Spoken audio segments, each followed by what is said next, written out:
천주교인 탄압, 병인 박해. 이렇게 양반 기득권 세력과 싸우며 민생개혁에 나섰던 흥선대원군이었다. 사실 집권 초기 3년 동안만 잘라서 보자면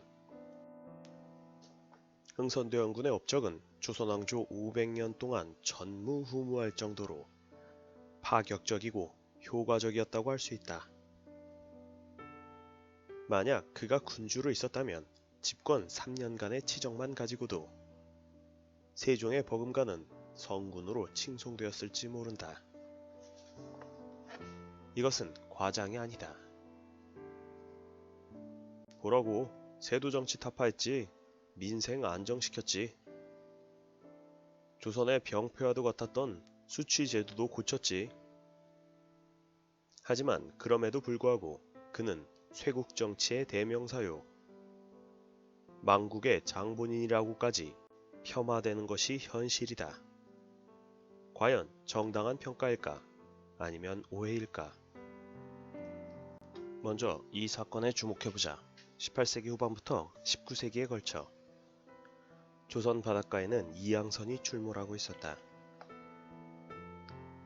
그런데 그러는 사이에 여기저기서 불길한 소식들이 전해져 왔다. 1840년 아편전쟁 패배로 홍콩이 영국에 넘어감. 1853년 일본이 미국에 의해 강제로 개항당함. 1860년 영국이 북경을 함락시킴. 러시아의 연해주 차지. 그러니 당시 조선인들에게 이양선 출몰은 엄청난 압박으로 다가올 수밖에 없었다. 그중 가장 신경에 거슬렸던 서구 열강은 바로 러시아였다. 러시아가 연해주를 차지한 1860년부터 조선과 국경이 맞닿게 되었기 때문이다. 이때 대원군은 조선에서 활동한 프랑스 선교사들과 접촉하여 프랑스의 중재로 러시아의 침략을 막아보고자 했었다. 1864년 남종삼이 대원군에게 진언했다. 프랑스 선교사들이 조선에 있다는 사실을 알고 계실 겁니다. 이들에게 외국 군함을 다루는 방편이 있을 것 같습니다. 흥선대원군, 그래? 지금 어디 있나? 한번 만나보고 싶은데. 그래서 대원군은 프랑스 신부를 만나게 된다.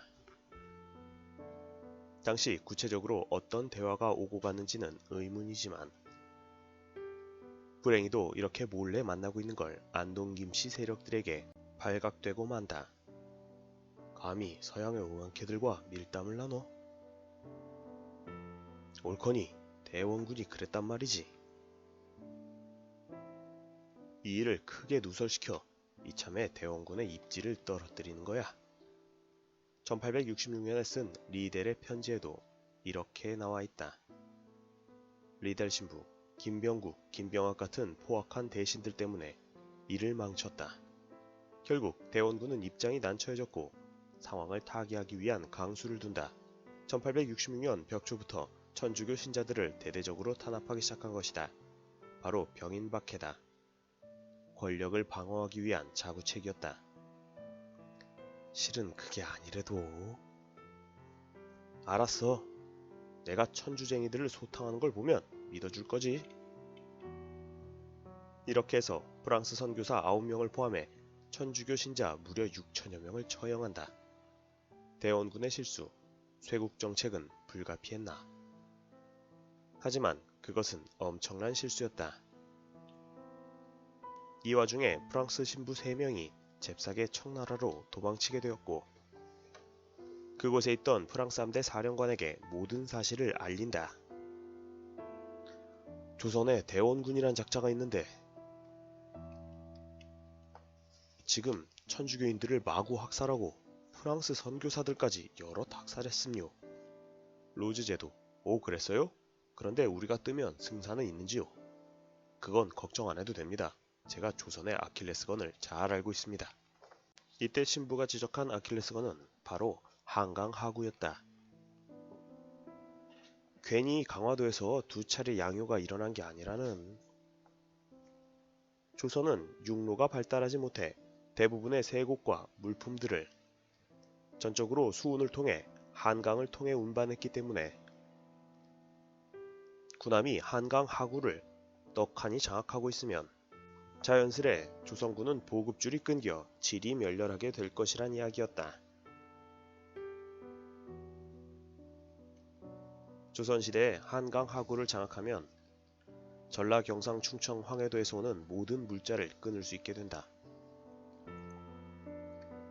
그거 참으로 좋은 계략이오. 선교사의 말은 듣던 중 반가운 소리였다. 사실 당시 조선은 황금의 나라라는 헛소문이 떠돌고 있어서 어떻게 한번 쳐들어가 볼까 궁리를 하고 있었던 터인데 이렇게 애써 침략의 구실까지 만들어줬기 때문에 망설일 것이 없었다. 그리하여 1866년 7월 프랑스 함대는 강화도를 침략한다. 애초에 약탈과 경제적 이득을 위해 피크닉을 온 프랑스 군대인지라 이들은 강화도 외규장각에 보관되어 있던 조선왕실의 유물과 책들을 약탈하고 더 이상 털어갈 게 없자 곧 철수하게 된다.